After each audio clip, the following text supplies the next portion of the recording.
Bonzo a voi, Jami du Patue, le zacchie che voce salue.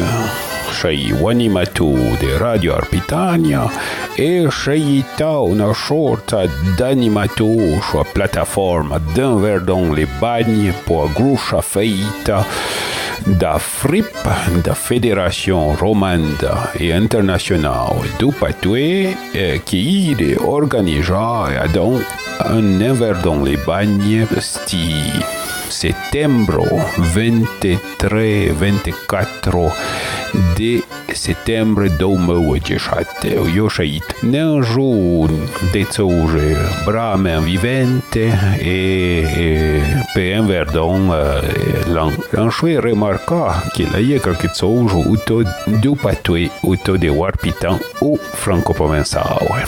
E ben, dărân e comerce în ce marcian la ion già fe bramen de reclama, la ion mei mo fe terrain e buenziri de pape avoie nu du pan e de diferente țouge che vengon uei tot în Patoué u marcia la ion așuben ficcia de nu de cortelazo de toate sorte e ben pe un Verdon l'anșupu che la ieca che țouge o te vendro nei leita poezoeno a cosa che lo cian quartet se produi la zanta e zoa de musica franc-moderna dru o amalgame e aprecen lai o rezulta d'un concours e lai un concours po sta feita e poi Joël Nenda Duvawi e poi Fantastic Picube e poi Les Mignon de Neuzatei avoi Joël Rio e ben l'anzoa e la joue bramen d'ambiance io fe una sorta de piti vivre pochi mondo comprengesson una brecca schenche centao. Bon, o undeman la io marcial, la io de danse, șoa grușa plașa pestalozzi e dărân e si ui du țatei d'un Verdon les Bagnes, la io una classe meu voisen e șiș. Adon lan on peut fe de teatru, po explica chi Patoué irita interdit pe o canton de Vaud a sta data. E poare ista e ben non può endere che i Patoué de pare sta renche poi patejan la joue au temple d'un Verdon un concert a voi un coup de haute rive qui tenta un Patoué achebon en français et en anglais la yo coup di patejan vaouijan qui la tenta renche en Patoué e poi i gruppo che la nu Trouveur Valdotin iron renche dou Sandro Boniface e Liliana Bertollo e ben lo l'ancenta en Patoué da Valduta e l'anjou bramen de succès. Après chen la ia feita come d'habitude, après a sena una grușa vela de Patoué o de chanson, de teatro e toate sorte e po forni un baue. Avoi Sandro Boniface un comei e Jean-Marc Jacquier che le un chain da musica di jarpe un suti come John e Vaudois i șabramen de țouge l'ambienzoa mauru jamen la e pa meitan de monde podanshi ma ir interessen de ferezui de chanson e de musique traditionnelle. Po ademenze la ceremonie ecumenique pe o templo, amicia în Patoué leita de fojae da Radio Suisse Romande, donc chen ire interessen, en pușu ai o enregistrement en odre, e pour fournir lai au Dina, au Gru Dina, à Marive, un plage ou monstre d'animation à cause bon qui irait pas fauché d'ailleurs mais qui est après chen un jour et mantenu du patoué qui est décora reconnu avec des papiers qu'il en reçu et puis et lauréat du concours d'Afrique qui a reçu un papier à cheveux et tout chaîne fourni avec au Lioba, Mauro jamais n'a pas d'enregistrement de chaîne, n'a tenta tres strophes, ma e mondo l'ambiance en bas, tout à fait italita fornita, ou tout di 4 ore après dîner. Eb, no vagem aprova de faire passer toutes les sortes d'extraits de sa boa feita, comme d'habitude, il passe trop vite, mais il monde cherche un rencontre, et il y a de dire que le monde cherche un rencontre au descendo d'un gruppillo Leon Michaud, Piti Pillo Leon Michaud et achevant à Zapao. Donc, l'enceinte en patué, l'en fait connaissance à voi et pâté Jean Vaudois, du Piti Pillo Leon Michaud, et l'en pochou à voi redezzo sua littérature en franco-provençale da Valduta, avec Christian Dunoyer, et puis sur l'étymologie et la toponymie avec Michel Calam et Manuel Rion, et à Cheban avec Sandro Bonivas, n'importe avec des choses sur la musique à dijar, pardon, Brahman des choses en français, mais il est tout pari intéressant. Urujament Sandro la mecla au patoué et au français Christian Avoy et chien ne j'ai fait Brahman Plégi il est bien organisé dit patégeant vaudois. Alors ben de Plégi.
Marquise,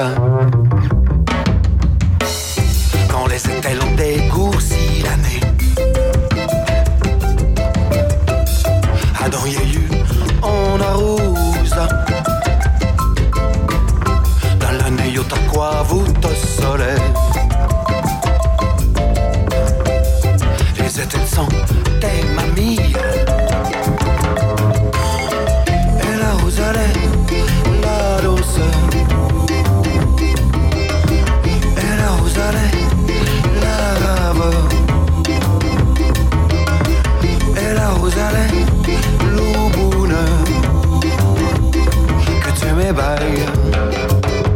Regarde sa marquise, oui, et la Rosalée, la douceur, et la Rosalée, la rave, et la Rosalée, l'ouboune, que tu me bailles.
certain nombre de réflexions che vengono fuori della letteratura franco-provençale, e fait quelques considérations sur le processus de construction identitaire parallèle à la lecture de cette œuvre.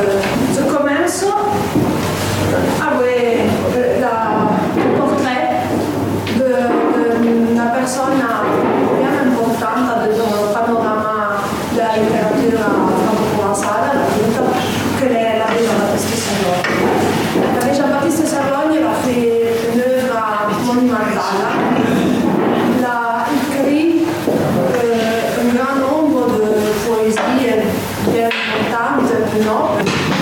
Le successeur dans le domaine de la littérature, la Bunta, et la étoffe un travail d'analyse de Sinalerva. Il a écrit une grammaire et un dictionnaire de particolarités à la fin du 1900. Vous voyez l'idée des Charduc comme des bocons sur les représentatifs et puis vraiment que démontrent la plus grande réussite de la science. Ce sont des bocons près de la bataille de Vatze de Bertozan. Donc l'œuvre que mon Zeumer est le chef-d'œuvre de Jean-Baptiste Serlogne. Et pour vous faire comprendre la richesse de cette poésie, des services beaucoup, il y a au-delà de la qualité du style, de la capacité que la vie peut prendre d'employer la lèvre pour vraiment exprimer un nombre infini d'émotions, il a été photographié de moments très importants de la vie de la série époque, comme par exemple cette journée de la bataille de Vatze. Io lì partei da Planera per ici in montagna e sapete i magliari incontro la fruttiera che le stavo il formaggio, che le fioriti il formaggio, di cri sempre mezzo le persone del cadro di questa giornata, sempre se dicono le persone del Signore. Allora per esempio gli dico che porte après Salam, Pamlan, Fontaine, etc. de ces pierres qui se fait dans la tenue, donc on veut, peut meubler le porte long de mon Seigneur. Bonjour. Un autre aspect intéressant, justement, che vous vogliamo, è il dialogo entre le personnes de cette journée et partant les amis, perché gli è tutta un'atmosfera bien de fête, bien joyeuse. Sono certo anche d'arrivare a Bertozan per vedere la sa battaglia, ma che di Gazernò le lava de parti. Donc il y a un aspect ethnographique, si on peut dire, sur la poésie, perché décrit dedans cioè le moindres détails, c'est que les tailles sont azionali. Donc la franco è l'intérêt de ces points de vue, pas mal du point de vue de la poésie et du style. Il y a beaucoup ça, les francs beaucoup de la bataille, comme l'a dit Cri, que le cinéma n'est pas encore inventato et pourtant il y a un franc de zoom de si la tita di Vatze, de si la position de cette Vatze que se rencontre, de ce climat d'impatience di persone che sono lì impatienti ancora di Vatze e che cercano di vedere come va a finire la battaglia. Non voglio qualche passaggio. Già le Vatze sono tutte attorno all'air, borneliere, cornatelle, celle che non ha per. Le berziere, le arpiane, le metre, le fruttiere, che perduce a loro la ianza, cioè il pensiero.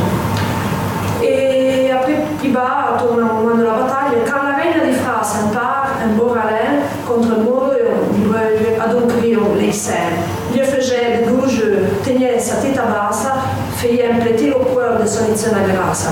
Ça va divoile la terre, la tête de travers, montrait le blanc des jeux des os en gros front d'air. Un soufflet, un zaratin, les se sont approchés. Chacun a fait un air et se sont attaqués.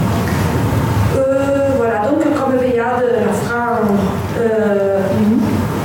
voilà, un intérêt gros de cette poésie, vous ci capito, et j'ai commencé à faire un cadre général sur l'un des poèmes qui sont vraiment à l'origine de la poésie franco-provençale valdotin, c'est-à-dire écrite dans la deuxième moitié du XIXe siècle. Il s'agit de la bataille de Vals et de Vertozan, donc un moment très important pour la culture valdotaine. C'est l'abbé Sagrogne qui est défini le père de la littérature valdotaine.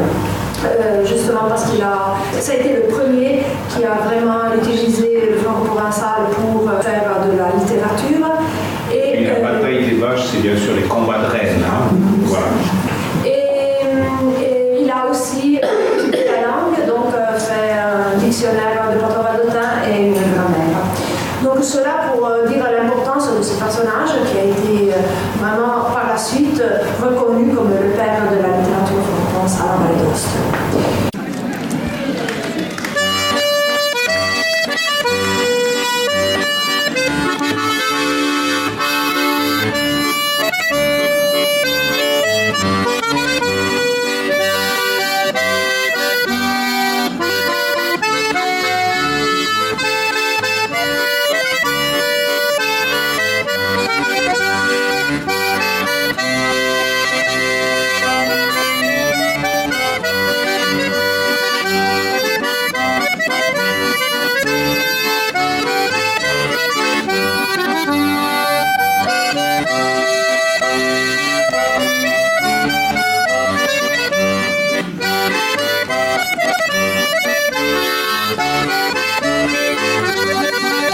Bon, donc interrompo sta presentazione in français di Christiane Dunoyer, a cosa che Liliana Bertollo, che ieri deran e mondo che accontano Christiane, lei fait un'émission complète sur Rai avec l'émission La Ficelle. Vous trouvez au lien dans la description de ce document.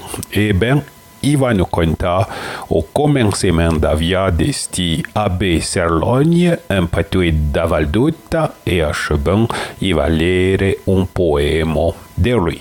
David mieux, avevo. David mieux basterait un chapeau per pregare de la via d'un personaggio che, come dit lui-même, l'a servi 10 maîtres, 2 rei, 4 évêques, et les titolo pris d'un 13 parozze. Basterait un chapeau pour vous conter de la via des œuvres de Jean-Baptiste Serlogne, poète montagnard. Nessu lo 8 de mars di 1828 a Saint-Nicolas, i Velazzo Serlogne, e gnari Franco pensò che sarebbe bien lo più gru poeta valdotin. Peciù Berger de Giun va alle cula d'un son Velazzo e per mettere là son papa, Meci, che la ielo sermignon la grammaire, perché dijan che gli ito lo premi a montrer la grammaire alle cula di Velazzo. Io e Cantiadon apprendre à lire Gnaie Macchie les Œils, le livre de messa.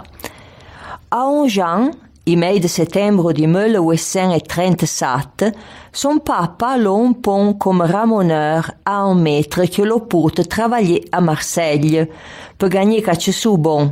Il a goûté la pousse amère de sa fille.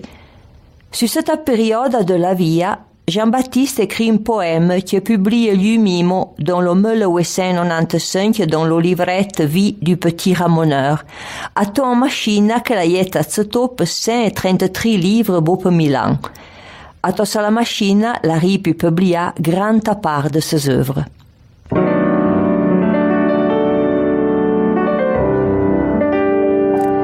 Se veille de coup dans le Velazzo, perlé quand le blas sont en fleurs, que de maîtres van prendre à gazzo de garçonnette per ramoneur. Adon un peu que la peine a bagliettor à sa maison, les marchands d'un petit garçon, se réserve un écu de traîne per sa buona fena Françon.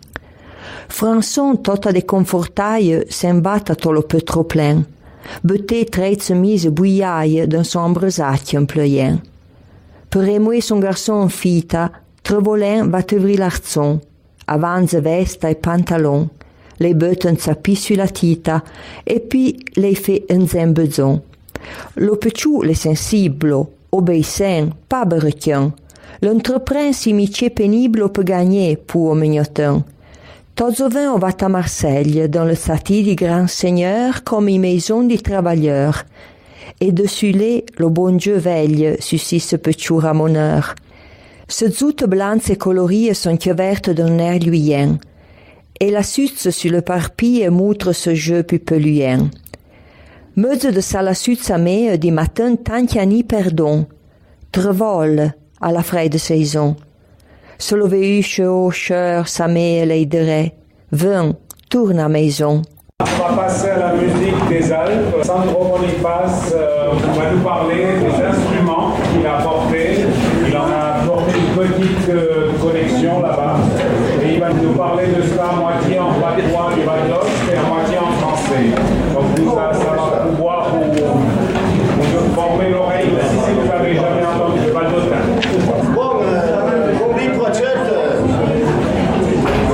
Mon nom est Sandro Boniface, vengo di Samavel, di ma ville, un petit pays all'entrata della Val de Cogne. Noi siamo una persona che mi intendi vegni, mi intendi plantazioni di pomini, di arbres qui. Et mais il peut être déjà, je le dis tout de suite, il peut fréquenter les écoles de musique. Mais venons dans une tradition que peut le signerait puis tout loin. C'est la quatrième génération de dire que dans tous les sont l'organe à demi-ton, l'accordéon diatonique. Donc l'arrière, mon père, mon vieux papa grand, le papa de mon papa, son l'organe diatonique, le son nom, l'Igra. Après la généraux Jérémy la généraux Félix la généraux Sandro, Lino, Maria, Mario. Moi, je suis l'héritier de ce que l'ensemble de Mathieu, l'organe diatonique. Ni deux garçons, et un femelle qui a laissé, deux garçons qui sont adultes, un a 32 ans, le 19 ans, et le plus vieux a 43 ans, qui sont en couleur, l'accordéon diatonique, le semi-ton. Et donc, sont à la 5e génération dans la famille qui était à ces instruments. Mais vous ne prenez pas tout de suite de l'instrument emblème de la famille. Mais je voudrais vous porter plus loin, à l'origine du son. De temps en temps, je fais un petit résumé en français. Vous le comprenez, vous le comprenez, petite parenthèse, nella grossa chance, sinon on va douter. 40% della popolazione prende couramment le patois. Nous sortons le matin, on prend le journal, on a la bouteille capacité le pain, on a la benzine pour la machine, etc. Et nous prenons patois tout le temps. Bon, je ferme, close la parenthèse et continue sur le même discours. Je voudrais vous présenter tout de suite de l'organe diatonique, des organes, mais je voudrais plutôt vous présenter du son que nous venons du passé. Et pour faire ça, prenons les objets pour un peu le crier instrument de musique, mais sont des objets qui ont déjà l'homme dans la signavia de la communication. Donc l'homme, c'est toujours plutôt dans le moment de ces objets de la communication, pour communiquer, pour se passer de messages. Et donc, tout ce débat, il y a de code, il y a de points précis. Une des premières communications de l'homme de la montagne est passée à travers ces cornettes. C'est une des daves cornes d'un bouquetin, copie, avec magistrie, avec précision. Veniamo che lei le papa grand de mia femelle, de Liliane. Lei est non fidèle, resta vieille, et comme tu le vieillard, comme tu le campagnard, comme tu le dit de sa époque, métier de l'an, la passant un bon plan, et l'autre métier de l'an, changeant l'herbe et le biche peut aller vers la montagne. Et donc, quand ça y est, dans les alpages, le pilote, là, il y a un fait de filles de communication, de communiquer, de messages à ceux qui restent un plan. Et là, il y a un code, là, il y a une façon de communiquer très précise, simple si vous voulez, mais efficace. Donc, il y a deux codes pour la communication à travers ces instruments, ces cornettes. Le premier, c'est le code de la tranquillité. Et en se rapportant à la musique savante, si vous voulez, cite un son legato.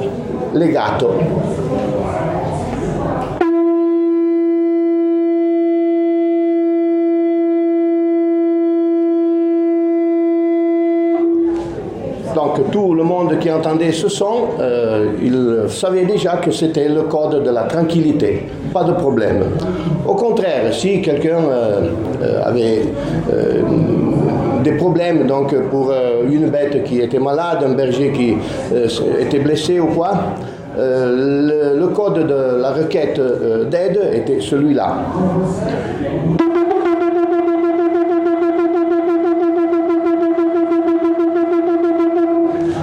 Per nous rapporter à la musique, l'ai pas mis un son legato, mais un son staccato. Voilà.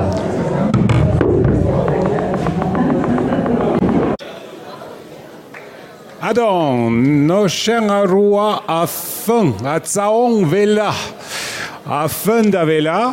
On est arrivé à la fin de la soirée. Il y a encore le bal. Donc, pour vous réveiller, il faut danser. Il faut danser pour vous descendre. Daon, adon, l'arrêt Sandro Boniface et Jean-Marc Jacquier. Chant et Melo, accordéoniste qui n'entroa, chant fantastique et en mon bien, Zoui ensemble, donc espérons qu'il va vous plaire et puis va jouer toutes les sortes de beaux choses. Ben nous plaisir encore et puis chez vous, il y a un vide. Si vous avez envie de danser, ne vous gênez pas. Il y a plein de places là au milieu. Ça a bien été organisé. Bonne fin de Vela. A modo. Yon du Treillon.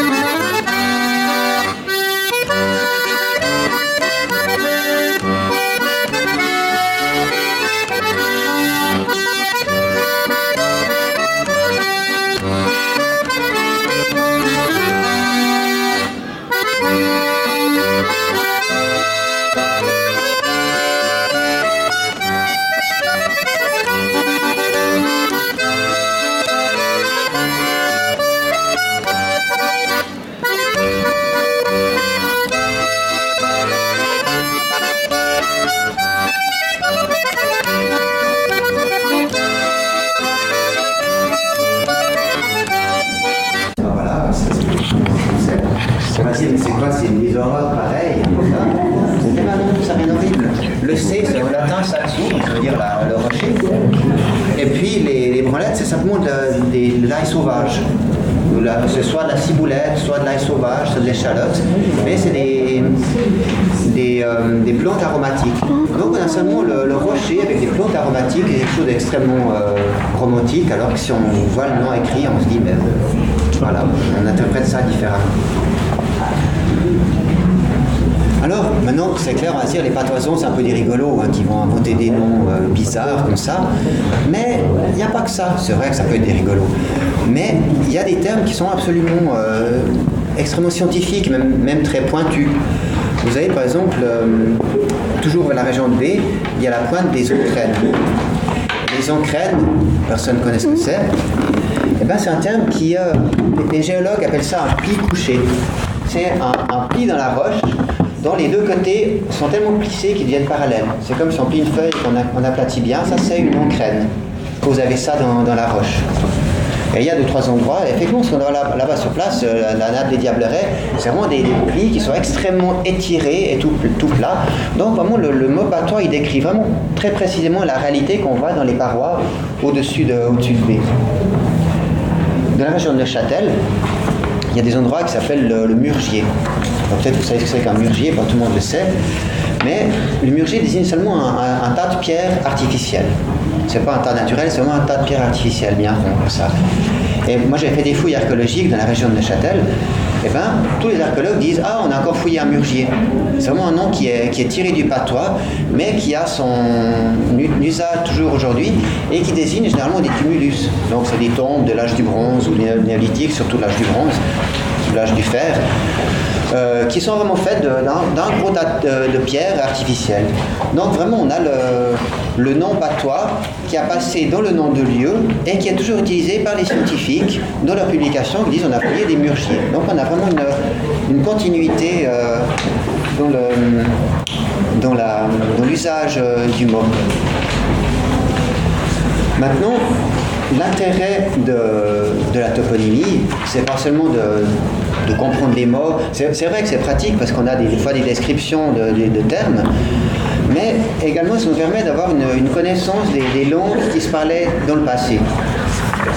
Parce que les toponymes qu'on a actuellement, les noms de lieux, eh ben, ils ont été donnés à des époques très différentes. Ça s'échelonne depuis le Moyen-Âge, l'époque romaine auparavant, la préhistoire, les Celtes, les Gaulois, et même la préhistoire plus lointaine, où même ça peut remonter au paléolithique, mais là ça devient plus difficile à dire, mais on a vraiment des noms qui peuvent être très anciens.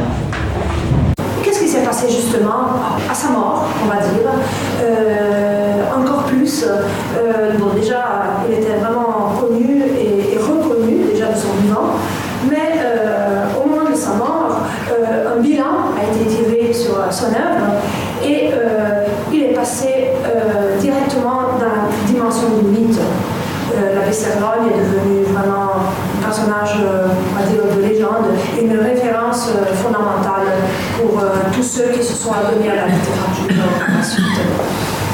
Non solo regno Patois, sempre nel capitolo, giustamente après la mort de l'abbé Serlogne, ils sont une série de personnes qui ont commencé à voir la littérature de l'abbé Serlogne comme son œuvre comme l'œuvre d'un père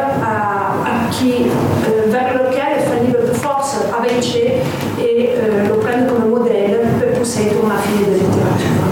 Et ça, è un passaggio che è fondamentale dans la cristallisation de l'idéal littéraire que la création Valdosta si Cézanne, è un bouquin de la poésie che è écrita come se fosse l'abbé Serlogne che résume lui-même ce qu'est la sua œuvre. Et ça démontre comment la sua œuvre, qui est quand même extrêmement grosse et importante, a des aspects bien différents à ce qu'on a vu sur la bataille de Vaz de Vertozan. Il y a de polémiques religieuses, bien de polémiques politiques, de prise de position conservatrice dessus la série d'aspects sociaux et culturels de la Valdosta de ces saisons.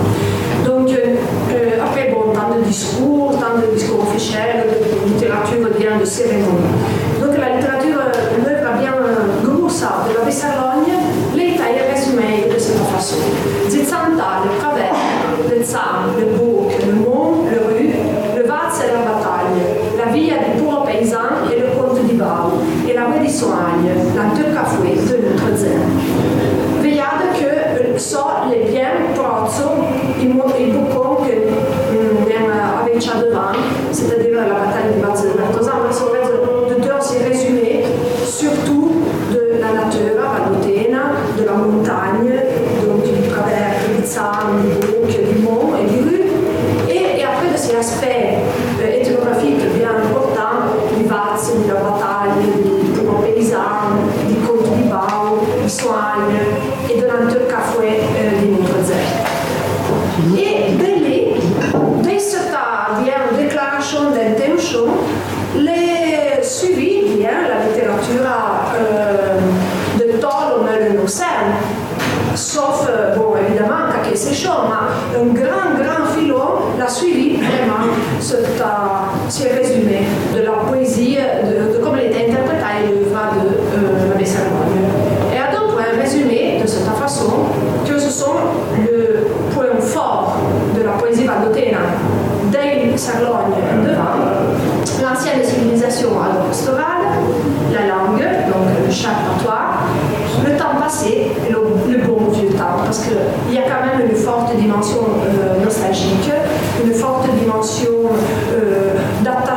affectif à la langue provençale, donc au charpatois, et en général à tout ce qui a trait à l'ancienne civilisation agropastorale.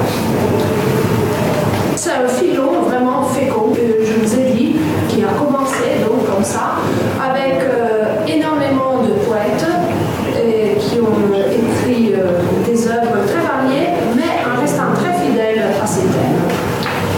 Je passe sur tous ces textes, mais quand même, justement, ils reprennent tous les aspects dont je parlais.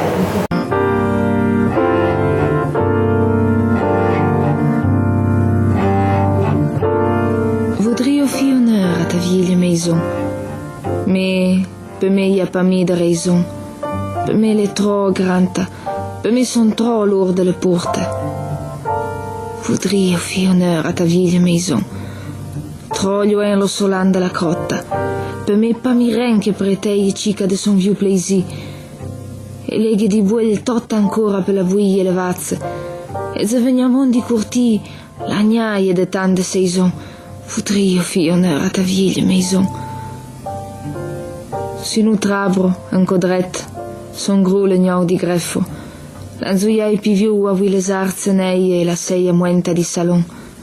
Voudrais offrir honneur à ta vieille maison. Passaggio de pâte à l'entor, la nuit, quand les zambres sont borgnes, la méridienne en mortaille. Des ola large voûte pente, le lustre la pas de sandale, la semaine a pas de foi. Mais il n'y a pas mis de raison. Le marti di porta, fait tonton. Voudrais offrir honneur à ta vieille maison. Dedans le vuelo di Meriau d'antan, zivre un petit sourire, a contrepoint nous vie di tendi davanti. Si à biver t'offre ma de boutons, voudrais offrir honneur à ta vieille maison. Le biricchio, l'anil, un aperon, c'est le compagno via. Me fa les temps qu'il est, puis revenir. Un coup, ça y a pas mis de qu'un couti. Mais j'ai senti la voix di femelle qui trient le faisou. Mais les anciens cartons. Voudrais offrir honneur à ta vieille maison.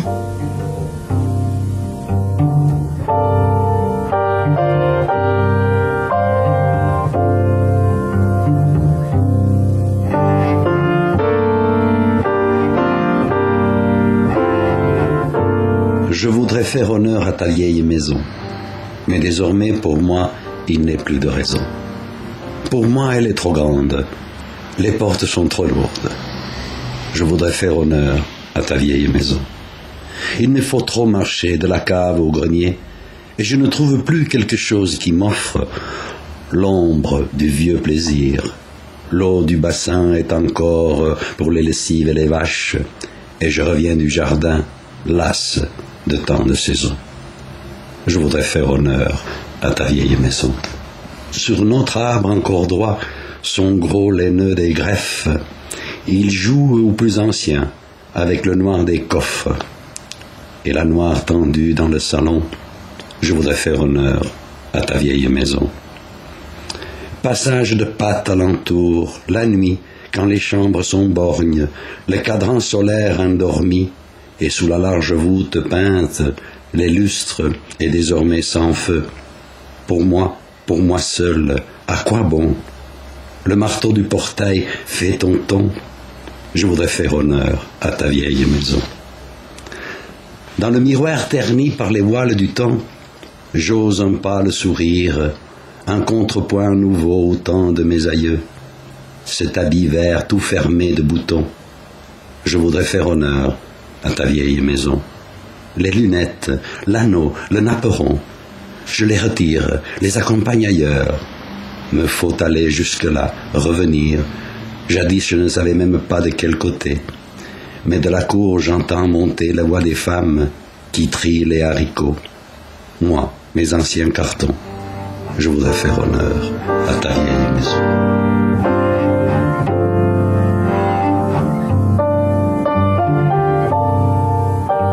Dans cette maison sanctuaire, elle cherche sa propre continuité avec le passé. Les choses qui survivent et celles qui périssent lui rappellent la beauté et l'intime cohérence d'un monde ancien qui n'existe plus. Non sans souffrance. D'ailleurs, le clivage entre les générations est fatal. À la sauvegarde de ce long passé de vie et de senteur, le poète engage les ressources poétiques de sa dernière saison. Mettez-vous en place pour une mazurka, la mazurka de la Val Borbera.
Si on prend les noms qui sont pas trop... On commence par le plus proche de nous.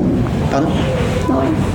Si on commence par les noms qui sont plus proches de nous, eh ben on a certains noms d'origine germanique. Il y en a relativement peu. Il y a des noms, il y a par exemple vers Villette, il y a un endroit qui s'appelle le Grabo. Et le Grabo, ça désigne une pente caillouteuse avec des rochers qui tombent. C'est apparenté à l'allemand Graben, hein, le fossé. Il y a très peu de noms germaniques. Par exemple, les Burgondes qui sont venus chez nous ont laissé un nombre mais infinitésimal, tout petit de noms. Bon, il y a le mot, peut-être vous connaissez le mot goger, hein, quand on dit ça goge dans l'eau, c'est quelque chose qui traîne dans l'eau jusqu'à s'imbiber du liquide qui est autour, on dit qu'il goge dans l'eau. Ça, c'est un mot burgonde. Un mot patois, mais qui n'est pas en français. Mais c'est vraiment les noms germaniques sont extrêmement rares. L'énorme majorité des noms de lieux viennent du latin, tout simplement. C'est vraiment le 90% des noms, c'est du latin. Peut-être 89% du latin. Comme exemple de noms latins, vous connaissez le village d'Evolène, en Valais. Evolène, Evo, ça veut dire l'eau, c'est le même mot que évier.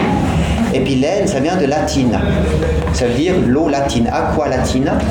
Alors, les Evolénards n'ont pas une eau qui parle latin, mais les latins qui étaient tout à fait conscients de leur valeur étaient un peu comme un peu chauvins à la manière des Français actuels. On peut dire du mal des Français. Mais les latins étaient pareils. Alors le mot latin, latinus, latina, voulait dire d'humeur agréable, docile ou sage. Donc, Evolène, aqua latina, c'est l'eau sage, l'eau docile. La bonne eau, en quelque sorte. Pour remonter un peu avant,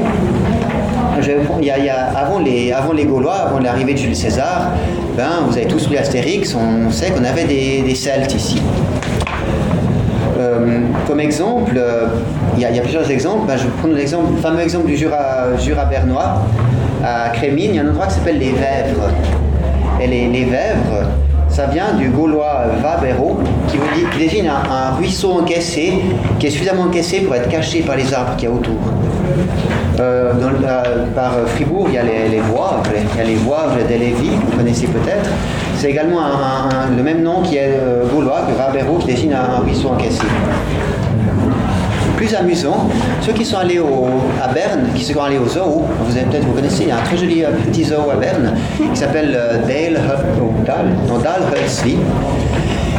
Hölzli veut dire la petite forêt. Dahl, ça vient du gaulois Daille, qui existe toujours parmi nous. Les Dailles, c'est les bois de pin.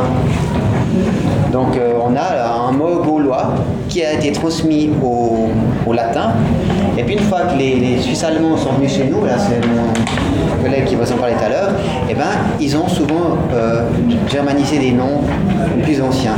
Donc là on a vraiment une continuité depuis le gaulois au latin au suisse allemand. D'autres moyens de communication, il y a en 6. Donc je sais, nous voyons un petit progrès.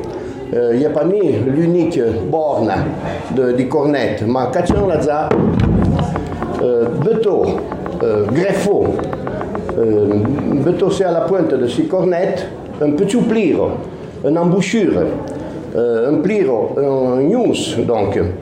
Et ça, tu n'avais pas mis la corne d'un bouquetin d'une chèvre sauvage, mais c'est d'une chèvre domestique, donc le chèvre que bien de dire in Micio, dans le bœuf, proche di Micio. Et donc le son déjà être complètement différent, le timbre du son déjà peut être semblable au précédent, autrement le dit se confondant. Et donc soit disons bien le timbre, soit la façon de faire sortir la communication est différente.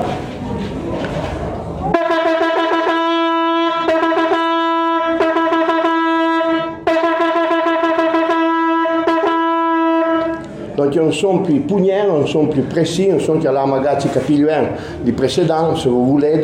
Et si cornette, l'auto employé peu de siècles, le facteur, donc le postillon, ou bien le berger que se bagliant l'autre sens, sonna sur la place du village, peut crier le zi et peut prendre un sarzo, le feuille et le chèvre peut le porter un sang. Donc cet instrument, ce cornet, a été employé pour des générations de gens par les facteurs, donc c'était le cornet du facteur, ou bien les bergers qui de semaine en semaine ils se changeaient pour appeler les gens et les bêtes sur la petite place du village pour les ramener au pâturage. Voilà. Encore des communications. Cette fois, ce n'est plus une communication entre l'homme et l'homme, mais c'est plutôt la communication entre l'homme et l'animal.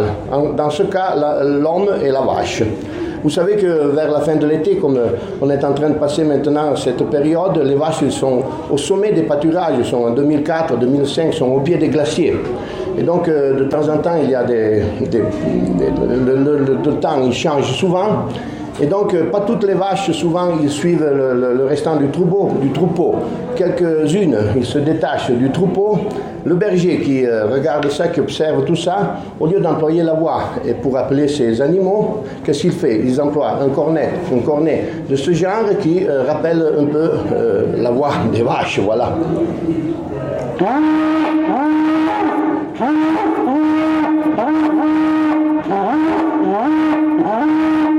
Donc ces bêtes, au lieu de prendre des chemins qui ramènent parfois sur des dangers, et donc mourir, ils viennent vers l'origine, l'origine du son, vers le berger, vers le troupeau pour être ramenés à l'étable.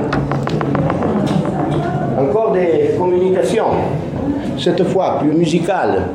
Donc ce n'est plus un cornet, mais c'est un petit sifflet, c'est un flageolet, et on appelle ça le pipeau des colporteurs, donc la flûte des colporteurs. Les colporteurs, donc une fois, 2 fois par été, ils arrivaient sur les places des petits villages aussi en eau, en montagne, et au lieu d'employer la voix pour appeler les gens, pour vendre les marchandises, qu'est-ce qu'ils faisaient? Ils avaient toujours dans une petite poche le pipeau des marchands ambulants, des colporteurs, et ils appelaient les gens avec des mélodies déjà. Et donc les gens, en reconnaissant la mélodie, ils savaient déjà le lieu d'où il venait le colporteur. Si c'était une musique du genre,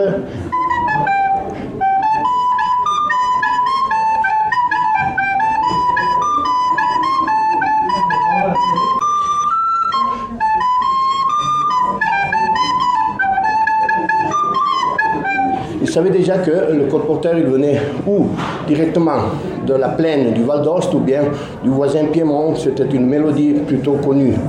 Mais parfois les mélodies n'étaient pas très connues. Par exemple,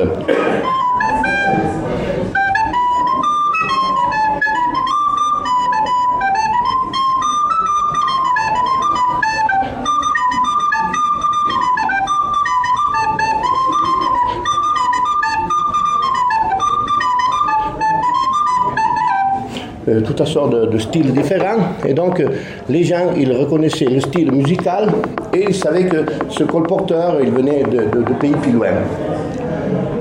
1, 2, 3, 4.